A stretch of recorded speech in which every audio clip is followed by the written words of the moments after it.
Live from J-Root Radio in New York, this is the Kishroni Hour. I'm Moshe Griffel here with Nisim. Thank you, Nisim. You know our motto, no talent rejected, no child refused to participate. Call 718-683-5858, 718-683-5858 to participate, or you can text anything you want, 347-927-8398.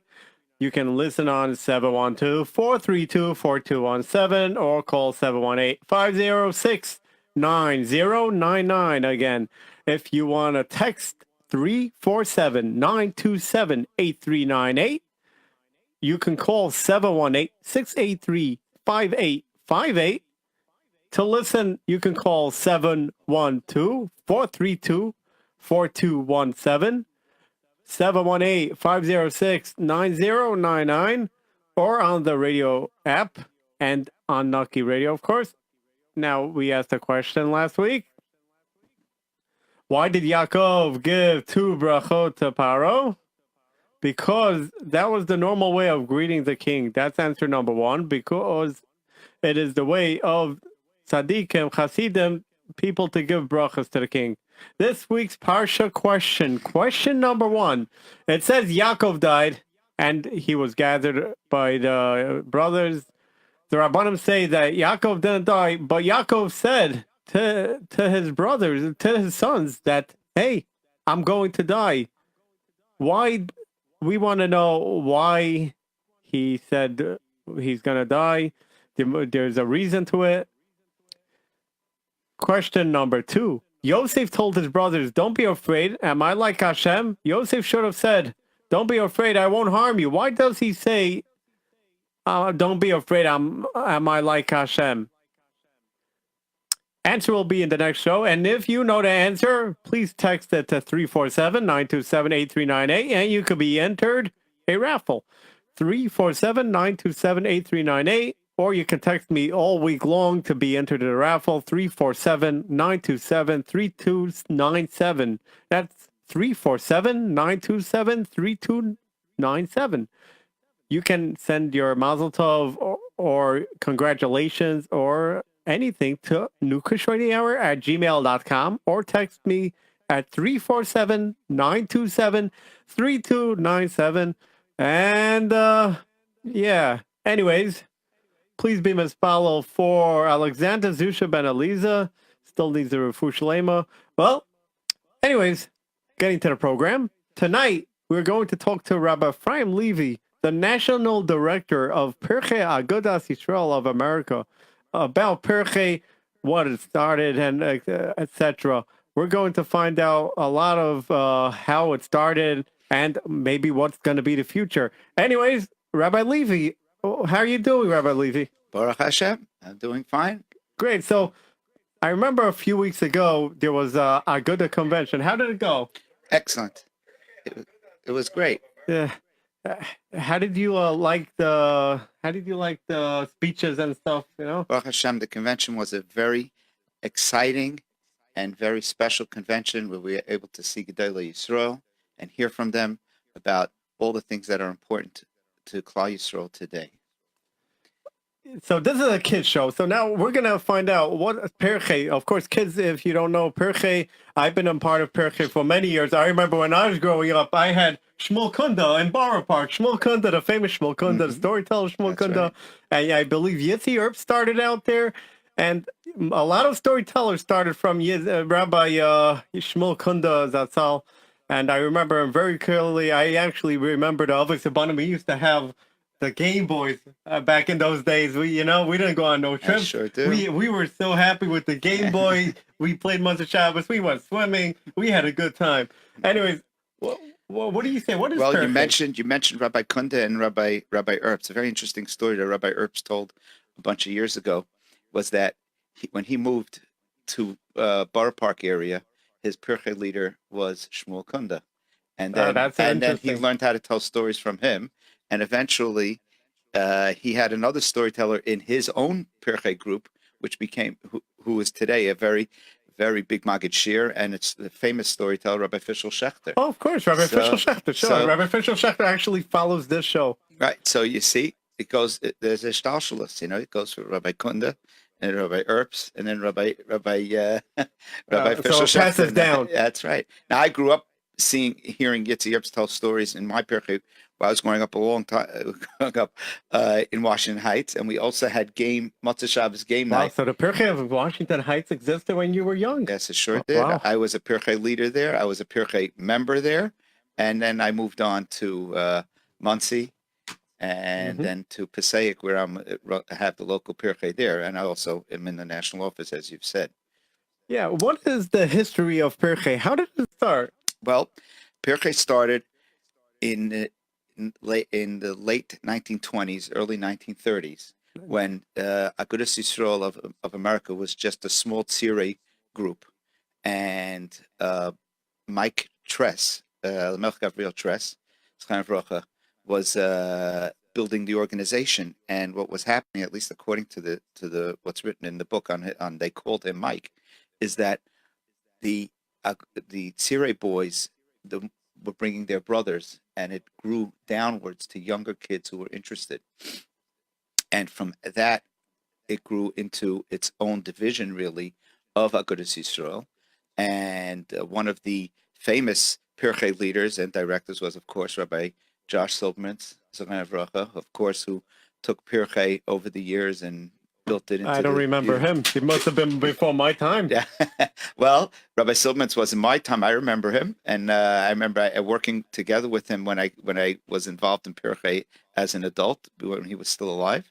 And after Rabbi Silberman's was nifter, Rabbi Shimon Grandma took over, and I worked together with him when I came on board in the national office. And when he retired in 2008, so I've been involved in Pirchei since then, by myself, pretty much in the national office. Of course, as you saw at the convention, we had a conference. Yeah, that nice, beautiful room with the nice refreshments. Yes. But we had over 40. We had about 40, 50 people in the room of Pirchei directors around the country, and that was just those who were able to make it. And there were plenty more around the country. Pirchei is not just a Brooklyn program, but it's a program that goes on that takes place all across the United States. I was actually in Philly a few weeks ago, and I met Rabbi Neisenfeld. That's right. I'm like, you remember me from the meeting? He's like, yes. I'm actually trying to hook him up with storytellers, and I'm hopefully going to get it for cheap for him. I'm trying to get us here as well. Anyways, getting back to Pirchei, why should kids be interested in Pirchei? What's so special about Pirchei? What's so special about Pirchei is that a few things. First of all, Pirchei provides extracurricular programming when kids are off from school. I once coined the phrase, free time, how much is it costing us? When the boys have free time and they have downtime, they can either roam around, and the boys in Brooklyn roam around Ocean Parkway and Coney Island Avenue, or they can have constructive programming. People who are dedicated to run Pirchei events are providing programming with proper supervision and proper Torah-dic activities. So a boy in his free time, instead of just hanging around, he comes, and besides, that's from a Ruchnistic perspective. From a Gashmitic perspective, he gets to hang around with boys who are his friends, boys who are like-minded. It doesn't have to be actually his friends. It doesn't have to be his schoolmates. Make new friends. It can make new friends. It could be kids from other schools that he can get to know. And when he goes to a Pirchei event, let's say a Siyum Mishnayos or a regional, he can see that he's not the only. It's not only his school and his neighborhood. There's a Klal Yisrael out there, and there's an Agudas Yisrael out there. There's kids from all over the United States that are like him and are focused on the same goal. Now, Pirchei as an organization, and why a boy should be joining Pirchei, is because Pirchei is part of Agudas Yisrael, which is led by the Gedolei Yisrael. So for the boys to get a shaychus and get an understanding how we follow Rabbonim and Gedolim, that they can get from coming to a Pirchei. What is the meaning of Pirchei? I mean, we explained the history of Pirchei. Now let's get to what is the meaning of Pirchei. You mean the word Pirchei? The meaning of Pirchei. Pirchei means from the word prochim, flowers. Flowers. Flowering. There's a Mishnah in Sukkah. So the it says kids are the Pirchei- flowers of right, they're flowering. That's Uh-huh. the Mishnah in Maseches Sukkah says the Pirchei Kahuna, which Wow. refers to the young Kaihanim.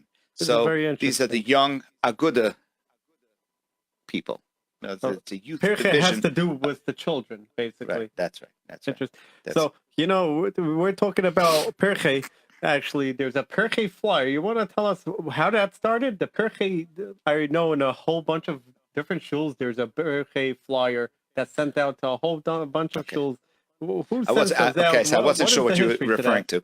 Pirchei Weekly. The Pirchei Weekly. The Pirchei Weekly, that's correct. right. The Pirchei Weekly publication is published by a husband and wife team, Rabbi Yitzi Eckstein and his Rebbitzin.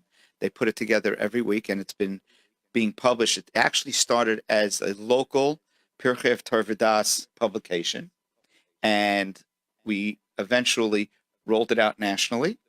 And about 7 years ago, there were some people who were very interested in upgrading it and making it look really like a beautiful publication as we see it today. Rabbi Suval was brought on board. He's the one who designs he designs the cartoons on the back. And he makes those pictures. Yeah. So Anyways, he's keep having going. a computer problem. You can continue. Okay.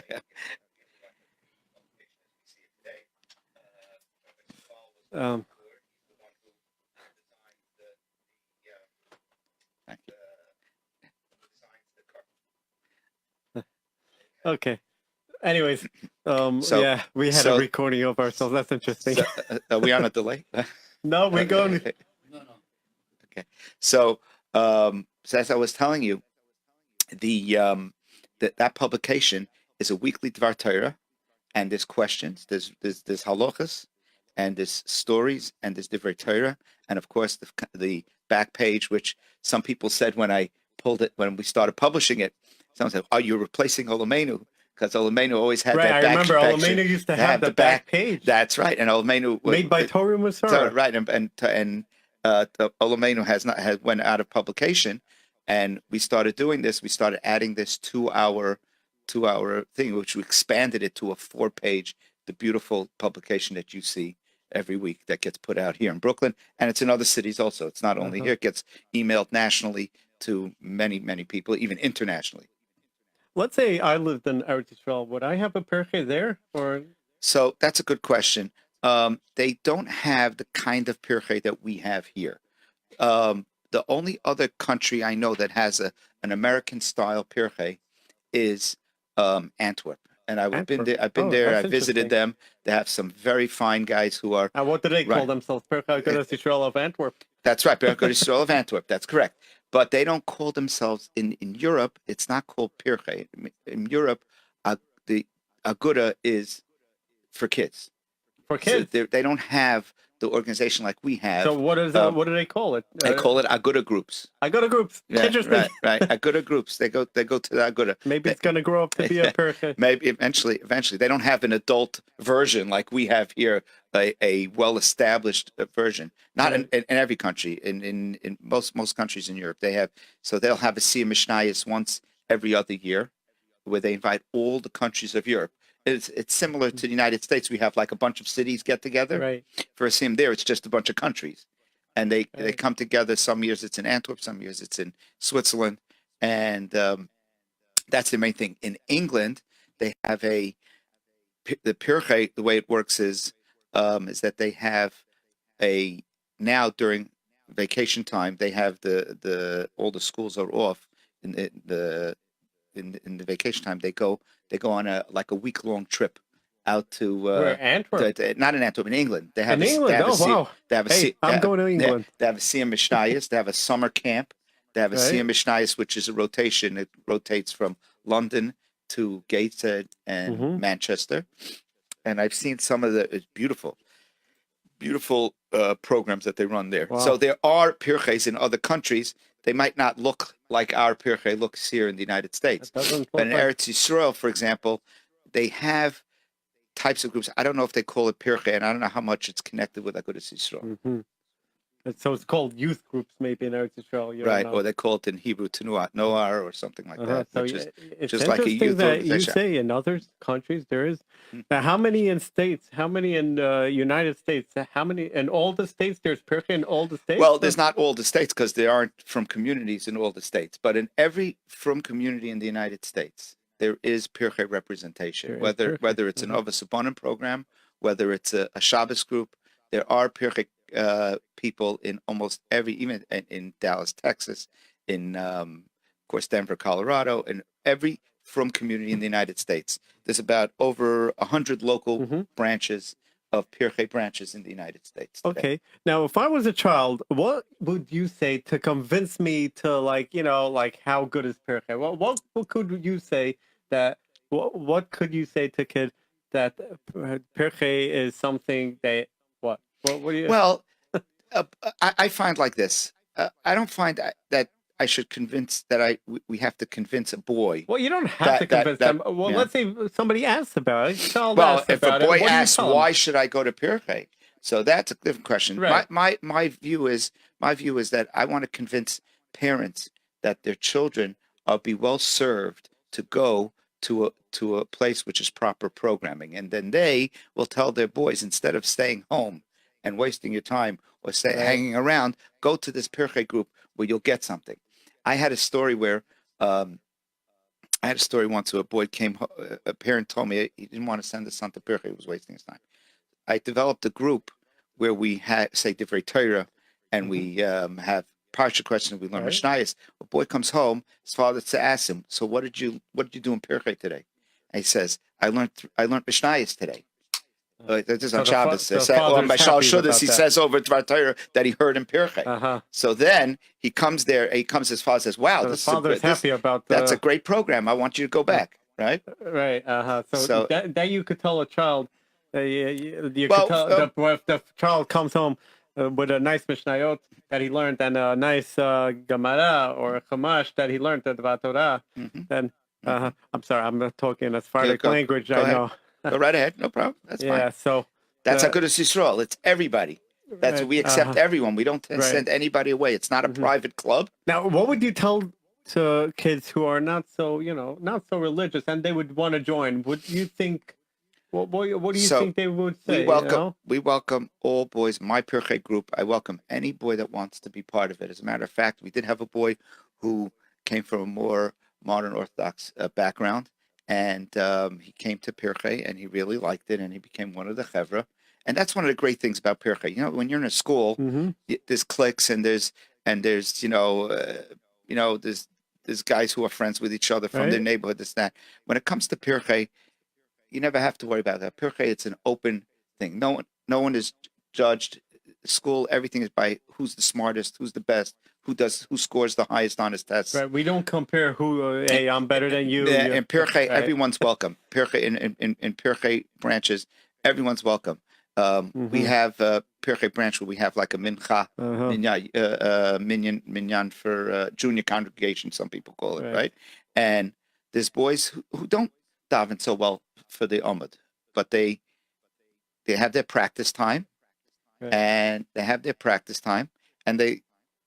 eventually learn how to do it. And I had a boy once who davened mincha, and he wasn't doing so. He didn't do such a great job. So Pirchei, but no one said a word. No one said a word to him afterwards. So Pirchei could be for not religious, for religious. Well, I wouldn't say it's for not. I don't think it would be for non-religious because it's set up as a religious-based type of program. I don't think someone who comes from a non-religious home, unless he's looking to. Because I remember I read in the old days, going back to when it first started, I believe they did do kiruv back then, right? No, I'm not. Am I mistaken? Well, I'm not sure if the kiruv looked like the kiruv of today. And I don't know much about today's kiruv is very different. Yeah. There were boys who came from traditional homes, right. and they needed a place. I hear from adults all the time when they say, "What do you do?" I say, I work in the Pirchei office, and they say, "Pirchei." I remember Pirchei when I was a kid. Really? That was the only place I could go to hang out where I felt comfortable. That's right. And they have very fond memories. Now, some people came from traditional homes, and some Pirchei leaders were able to be Makarev boys who didn't come from such strong homes. Right. Today, most Today of, the cure most things of, work but differently. yeah, most of the Pirchei boys are Come from yeah. which we call Mechazik Emunim. Or Kiruv Kroivim, right. as opposed to Kiruv Rechakim. Of course, if a boy is from a non-religious home and his parents want him to get more, to learn more about Yiddishkeit, Pirchei welcomes them. Right. So besides running an office, right, you're in the national director. Besides